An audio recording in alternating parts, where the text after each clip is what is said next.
Every remaining game for the Miami Hurricanes is basically a college football playoff game. There is no room for error. So here's what it's going to take for the Canes to get this over the finish line.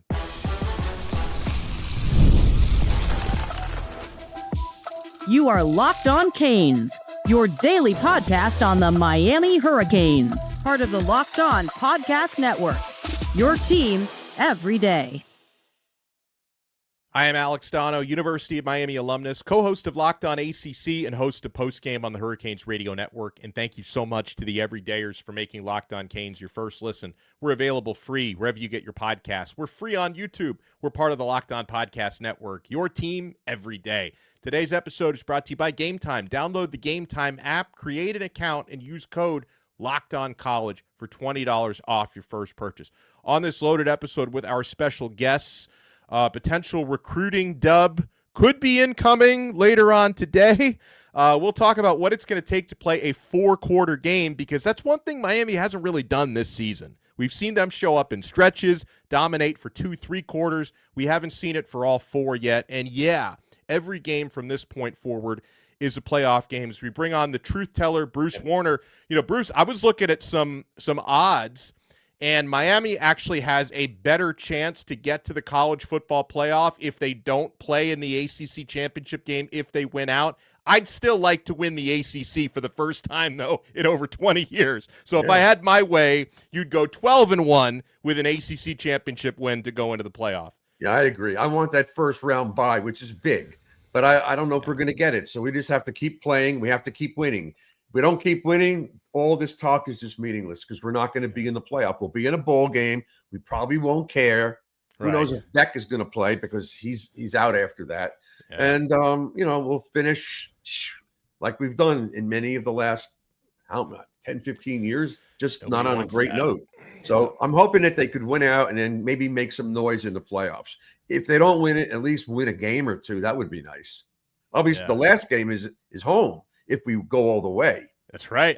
We could play as many as 3 home games, because if we host the first round, and then one of the either quarterfinal or semifinals is the Orange Bowl, and then the championship game is here. It's here, yeah. But you know what? Let's just take SMU. That's one game we have to win, and then we go from there. We have to beat these guys. They're going to be upset. They just lost. They got beaten by Wake Forest on a 50-something yard field goal they lost on.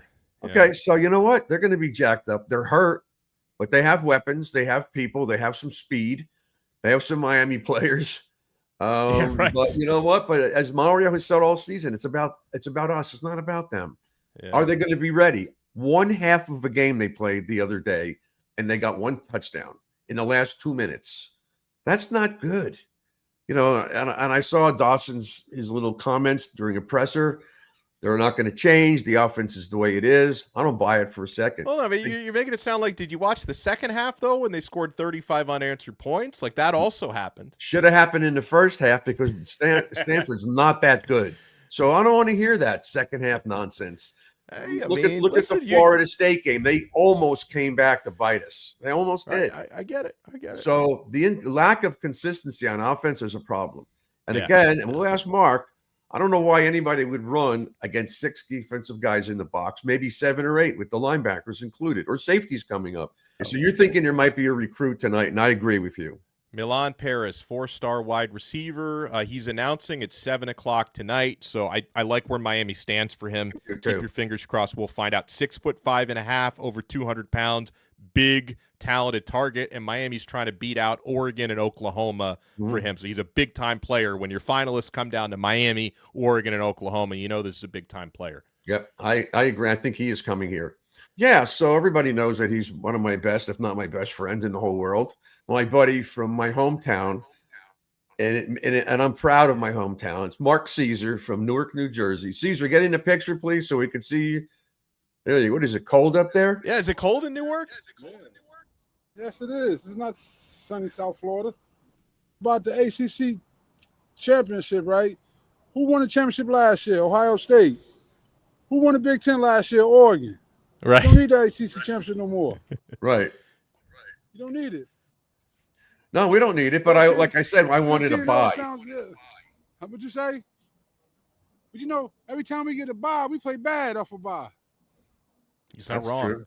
Well, you know what? If we miss the ACC championship game, that's the bye. Yeah, we'll have an extra week to get ready for the playoff, right? Or no? Yeah. All right, so I've been telling people for the last couple of months that you have an issue. You have a kidney issue. You need a transplant. I wanted everybody to see you and talk to you, and I want these guys to wish you luck. You can be as tough as you think you are. I've known you a long time. You know I love you. I just want you to get better. That's all we care about. Yes, all of us, all Cane fans should be typing something, get well, Mark, get well, Mark, get well, Mark, because I know you're a tough guy, but you can't be going into this not being nervous. You're a human being. So we want you to get better. I want you to do what the doctor says. I hope you do. I hope you listen. And if you need me, you know I'll be there in 2 seconds. You know that. It's true. True, right? Have I been there for you? All the time. How many times have I bailed your ass out of trouble? I'm not supposed to say that word, but you can talk about it. You took a lot of 2 or 3 a.m. phone calls and stuff like that. I might have been reading your first marriage messed up, call your house so much 3 or 4 o'clock in the morning. Gotta come get me out of jail. You know what I'm saying? Oh, man. So just blame the first marriage on me. Man. All right. Bruce always been there for me. I mean, it was like the night before Jerome Brown's funeral. We got locked up in Shreveport, Louisiana. Me and Luke had to call Bruce 3 or 4 o'clock in the morning. Man. Wow. Next day they were out. Yeah. You got arrested in Tallahassee too for throwing the ice chips at the cop. Next day, I had to write the letter for him to Bobby Bowden in the cop apology, but he signed it, and he got out of that trouble. But Bruce, I was a victim in Tallahassee. I was attacked. You were attacked. Yeah, they threw the ice at you, right? Yeah, and I threw it back. And Casey Weldon's father got hit in the head, then they pressed charges. Well, I want to get into here. We got former Miami Hurricanes defensive tackle Mark Caesar joining us. What he wants to see, not only from the defensive line, but from Miami's offense, because we're going to have to find more consistency. Because I know that, hey, you could say, hey, Miami's toughest opponents, they beat Notre Dame, they beat Florida, they already lost to Louisville. You could say the toughest games are behind them, but the games get tougher and the margins thin out when you're getting late into conference play, and teams see your tendencies, and you may get tired at the end of the season. So we have important games coming up. We're going to break it down. You want to keep it locked right here. We're only getting started on this brand new episode of Locked On Canes. Hurricanes are favored by 10.5 on the road at SMU this weekend, and you can get all that action on the FanDuel app. And yeah, the NBA is back. There's no better place to get in than FanDuel, the official sports betting partner of the NBA. Even if you miss the start of the game or you want to ride the hot hand, FanDuel has live bets on everything from who will score next to fourth quarter comebacks. Plus, you can even combine your live bets into a same-game parlay for a shot at a bigger payout. Keeps every game exciting, especially when your team is making that late push. Right now, FanDuel is giving new customers $300 in bonus bets when your first $5 bet wins. So head to FanDuel.com to sign up and play your game with FanDuel, the official sports betting partner of the NBA. Thank you for making Locked On Canes your first listen. For your next listen, make sure to check out Locked On ACC. Kenton Gibbs from Locked On Wolfpack and I host the show, talking all the big football storylines in the Atlantic Coast Conference, available free wherever you get your podcasts and available free on YouTube. Truth Teller Tuesday, we are joined by our guy, Bruce Warner. We're joined by former Miami Hurricanes defensive lineman Mark Caesar. So, Mark, what are your objectives for the Canes moving forward? And you often say whether you win by 1 point or you win by 50 points, just win. And if Miami keeps winning, they're not going to keep the Canes out of the college football playoff at 11-1. So what are your big keys from this team if they're going to continue, despite the Louisville loss a couple weeks ago, to churn out these results and get these wins they need to get into the playoff? Hit, stick, bust, talk shit. You know what I'm saying? They got to play Hurricane football. Because my thing is, we won, they dropped us. Alabama struggled, they keep them in places and stuff like that. We got to win. We got to win impressively. You know what I'm saying? And that defense, if Cam Ward had that defense, we'd be national champions last year. And stuff like that. We just got to keep playing. You know what I'm saying? Keep grinding. You know what I'm saying? They got some playmakers on offense and stuff like that. They got to do what they've been doing the first couple of games and get back to doing that, what they got away from doing against Louisville. What's that school? Louisville and stuff like that. And go from there. Yeah, but they need to be more consistent. And I don't know how you get more consistent. You know, after 7 games, they've been inconsistent, almost everyone except maybe the Bethune-Cookman game, which was not really a football game. It was more like a scrimmage. So I don't know. You know, they've done these press conferences. They got to do this. They have to do that. They need to do this. But are they doing it? I don't know. You know, I'm still kind of baffled that in the last couple of weeks, they haven't sacked a quarterback much at all. A little bit, but not that much. They seem to be having problems. And look, Rhett Lashley is pretty brilliant as an offensive coordinator. I expect these guys to play just similar to the way Louisville did. I think that's the kind of game he's going to call. Crossing routes, quick passes, get the ball into the playmakers' hands. And defensively, we have to stop that. We just can't let them stay in the game. We've got to jump on these guys. You know, it was 7-0 late in the second quarter the other day against Stanford. I asked you this last week. What did they do all week? They couldn't have been prepared for this. And then all of a sudden in the second half, they just blew them off the field. But that's because they don't have a lot of talent, Stanford. So take advantage of these things early in the game. I mean, it would be nice. There have been games where they didn't finish strong, games where they haven't started strong. I mean, that's why I'd like to see the four quarter. Well, what have been, Mark, your takeaways on Miami's defensive line so far? I'm sure you watched that group with a well-trained eye, being a former defensive lineman. They get good penetration and stuff like that from the outside, a little bit more in the middle and stuff like that. It's like what people don't realize is these are kids, right? And the expectation on them kids every week when they were playing is, are the U back? Are the U back? Are the U back? Then you got the guys on the sideline. You got the Ray Lewises, the Michael Irvins, and the Andre Johnsons, all these Hall of Famers and stuff like that.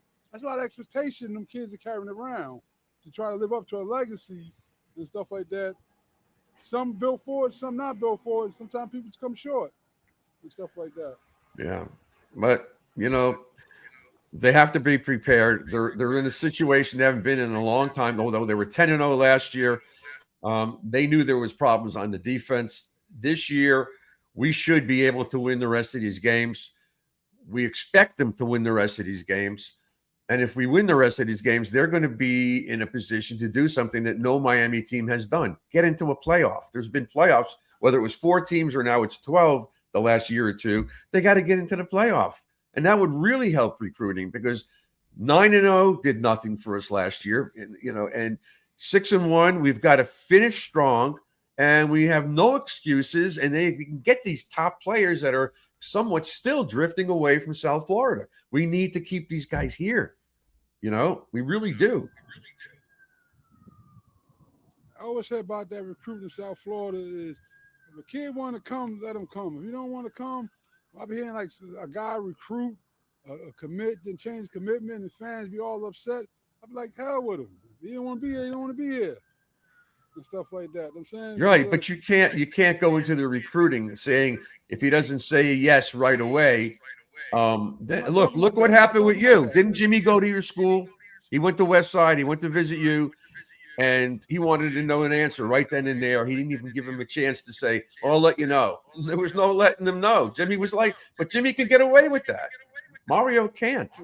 Well, the era is also completely different now. I mean, of course kids it want is. to see what kind of money they're getting and everything. It's completely different. Right. That was in his office, Bruce, who did that. Oh, you were in his office when he did that? Yeah. He said, hey, Mark, how much money would you have gotten in NIL money? Back then? Yeah.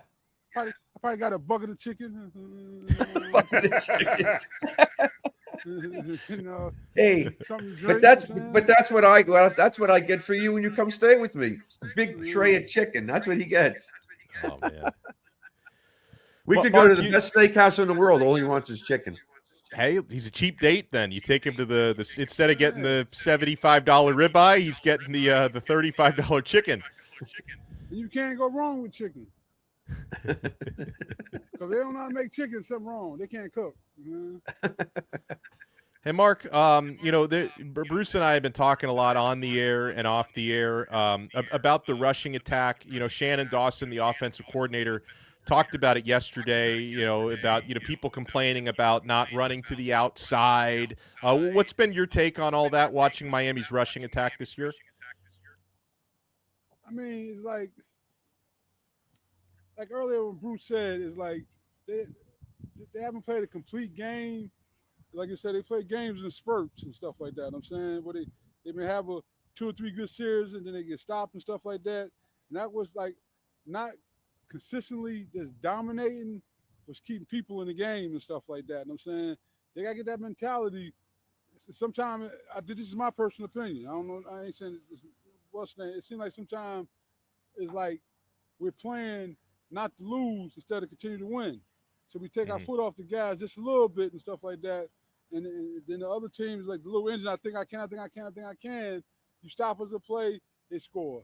Then they stop us again. Now, a blowout game, now we in a nail biter and stuff like that. I'm saying we just got to continue to play hurricane ball, put our foot on people's neck, and stomp them. I'm saying we got the playmakers. We got the guys on offense, different type of running backs and everything. They got the receivers and everything. I mean, it's like, and they got that big old massive line and stuff like that. I'm saying they should be kicking ass. That's my point, Mark. You had a great defense. So with a great defense on offense, you could take chances. If you have no defense at all, then you got to be more conservative. You got to chew up the clock. You got to run the ball a lot to shorten the game. Miami doesn't have to do that. They have a good defense. So they were, when they did take chances, Beck threw 4 picks in one game. It could have had 5 in the Louisville game. So, but I still think that they were trying to run up the middle. They were in second and long and third and long way too much. And they should have thrown the ball on first down and gotten guys out in the flat and made it second and short, third and short. That's my concern with the conservative nature of the offensive play calling. And again, you're running into, they're dictating what you're doing. Dawson said that. I heard him say it. You got 6 in the box. You're daring us to throw the ball. Because you're taking away the run.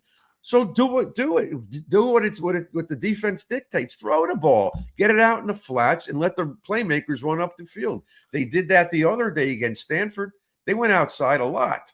You got to look at the defense, and you just don't say, "Well, I don't care. They got 20 in the block, but we're going to still run the ball." No, you don't do that. That's not brains. That's not common sense. Use common sense. If everybody's going to stack the box against you, and you're still going to run the ball, you're going to have a lot of second longs and third and longs, which they don't need. They could be a little more open on first down. Mix it up. Right, Mark? Do they got confidence in back? That's a good question. He played well the other day. He did play well. He played within the framework of what they were giving him, and we scored 42 points. Most of the season, too. He threw a third interception. It was passes he'd been making all year. It was a receiver there. And he threw it down to that double coverage and stuff like that. I'm saying, he was just doing things. I mean, we got through our one road. What's that? Bump in the road. We're gonna be all right, man. Well, I hope so. But I don't think he's as good as I thought he was going to be. I think a couple of games into the season, I said, "Wow, this guy's really he's great," but he's kind of like regressed a little bit. Why? He's got a good defense. He has receivers that are not dropping balls. He's got a running game. He has an offensive line that he didn't have at Georgia last year. I think he's streaky. I think he's streaky. Which, listen, as long as he ends the season on a hot streak, I'm okay with that. I hope so. But yeah, I hope so. So we got it for the rest of the year. You know what I'm saying? Yeah, I know. This is it. He's our guy, and that's the end of it. We know that. Yeah. Put him in position to succeed. Well, we'll continue the conversation when we come back. Miami could be primed to score a big recruiting win coming up later on tonight. You want to keep it locked right here. Alex Donno alongside Bruce Warner, the truth teller, former Miami Hurricanes defensive tackle Mark Caesar on this brand new episode of Locked On Canes. You want to keep it locked. My friends, college football is back. We love the tailgates, the rivalries, the energy in the stands. There's nothing like it, but let's be real. Actually getting tickets can feel like more of a battle than the game itself. Endless queues, hidden fees, prices jumping at checkout. That's why I use Game Time, the app that gives the advantage back to the fans. It is the easiest way to score last-minute tickets at the best prices with no surprise fees. What you see is what you pay. Folks, I love the zone deals. You pick a section, Game Time picks the seats, and you save big. You get a panoramic view from your seat in the app before you buy. So take the guesswork out of buying college football tickets with Game Time. Download the Game Time app, create an account, and use code LOCKEDONCollege for $20 off your first purchase. Terms apply. That's promo code LOCKEDONCollege for $20 off. Swipe, tap, ticket, go. Download the Game Time app today. Thank you for making Locked On Canes your first listen. Truth Teller Tuesday, we got Bruce Warner, the Truth Teller, with us. We got former Miami Hurricanes defensive tackle Mark Caesar with us as well. All right, so Mark, what would you like to see from Miami against SMU? I know that there's going to be a lot of motivation on the SMU side with Rhett Lashley, our former offensive coordinator there, coaching that team. Some other former Miami staff members, former Miami players like receiver Romello Brinson. I don't know if Chris Johnson's going to play the running back. I think he probably won't, but they're going to play a lot better, I would think, than they played against Wake Forest last week. It's going to be a good game with the Miami wannabes and stuff like that. Miami used to be's. They got Tyler Van Dyke holding a clipboard. He's going to be there. Oh, he's there? Yeah. Okay. I'm expecting a good game. They'll come out with a little fuss and muss, and then we're going to put our foot in there. Stuff like that. You know what I'm saying? That's what you get when you get him on the show. I agree. I think they're going to come out with a lot of fire and passion. I hope Miami can match that, but we'll wear them down. I don't think their defensive line is that big. I think we'll be fine. But we got it. But we just can't turn the ball over. That's any team. You can't turn the ball over. You can say that every matchup. Yeah. Well, and there's a couple of important stats for SMU's defense. They have turned teams over at a really high rate. They've got 12 interceptions and 8 fumble recoveries. However, their passing defense gives up big yardage every week. They are 134th in the entire country against the pass. 134 out of 134. They give up about 305 passing yards per game. So they've gotten their takeaways, but they've given up big-time yards in order to get there. Well, Beck should have a big game looking at those stats. Yeah. He should, and we should be. I think we're going to win. Maybe I don't know whether there's such a thing as learn a lesson. Mark, when you guys used to lose, which wasn't that often, what did you guys do in practice? Was Jimmy and Dennis really difficult, hard on you guys, or you knew within your own group, hey man, we're going to go out there and as you always tell me, you're going to kick ass and take names. You know, the first game we lost under Jimmy was Catholic versus convicts. You know what I'm saying? Oh. Everybody was back there at the big old brawl, so we always asking Kelvin Harris, man, what's going to happen? We didn't know what's going to everybody was shocked. What was going to happen? He was asking 1,001 questions. Kelvin Harris said, I don't know. I never lost before. You know what I'm saying? And it's like, they ran the hell out of us. You know what I'm saying? The Monday, the pace picked up, you know what I'm saying? It was like, it was brutal. You know what I'm saying? It was like, it was a war. You know what I'm saying? Because it was like, you definitely get that taste out of your mouth and stuff like that. You know what I'm saying? You always felt sorry for the next opponent because they was going to catch it, stuff like that. You know what I'm saying? And right. I said we started slow with Stanford. We picked up in the second half. Maybe that same momentum will ride on over into SMU. And by a halftime, that game be over with. You know what I'm saying? We're playing that little ass stadium with 29,000 people. Y'all ain't rushing the field. Y'all ain't rushing the field. You know what I'm saying? Yeah. Well, and on that note, SMU has a stadium that holds 32,000, and I guarantee if they, not expecting this to happen, but if they beat Miami, they're definitely rushing the field. Oh, yeah. That's a mega win. That's why I said they're not rushing the field. Yeah. Yeah. They're not going to beat us. Miami coming to town, right? Big as Miami is in that area, you had that game at Jerry's World. Yeah, they should.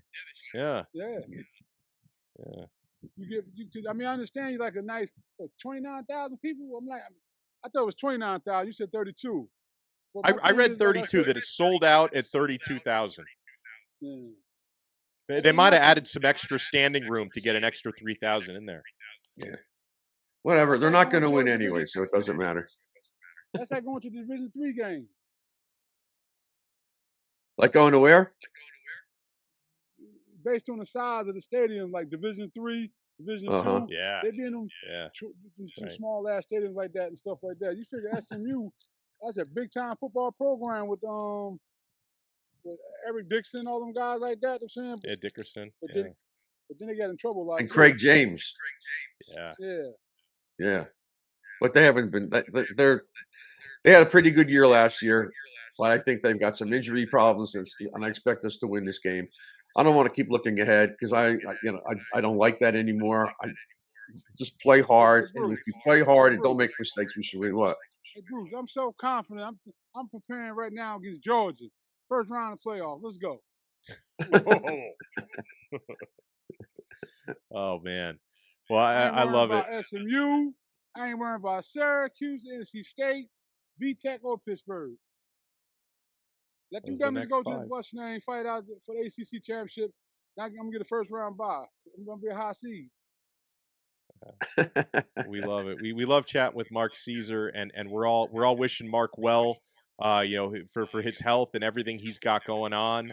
So we're going to keep praying. We're going to keep supporting our man, Mark Caesar. Mark, thank you so much for joining us, my friend. And thank you for the work. You're getting me pumped up for Saturday and for the next 5 games, my friend. Yeah, we're going to kick some ass, man. Don't listen to Bruce, man. Bruce, and them long Texas and stuff like that. Oh, man. We're going to be all right. You take that to the bank. Yeah. You can bet on that. Just don't get caught. Locked on Canes. Thank you so much, my How friend. man Florida State doing, Alex? Oh, he's depressed.